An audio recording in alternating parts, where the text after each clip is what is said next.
not, or if it fell into the milk. So if the meat is seasoned and it does fall into the milk, I don't know, you put like a strong seasoning, I don't know, like salt, pepper, garlic powder, and it just fell into the milk. I can imagine the whole milk. That's it, because you could taste that flavor in the milk, correct? Yes, yeah, most likely. So it would depends how long it was there. So it's not such an easy thing, especially with the spices. Yes.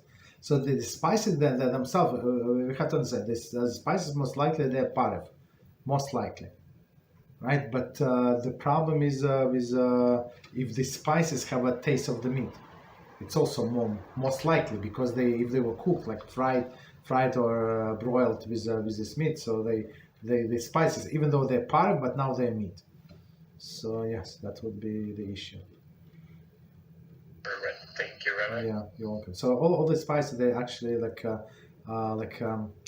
make the transmittal of the taste faster. Right. Okay. Salt and pepper, all the others. Okay. Any other questions? Anybody? Any topic? Okay. I had a question about this topic on. Go ahead.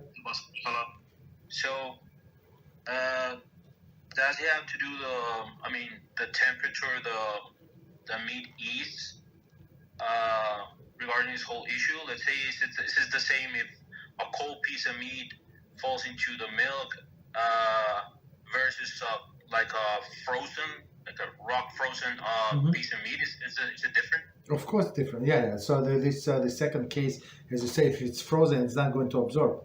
Zero. You just rinse it, and you're fine. And even milk is most likely is fine. So you can even drink milk.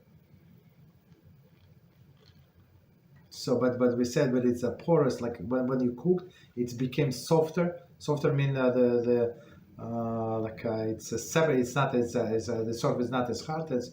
Most likely, it's going to get. The taste, more taste absorption. Okay.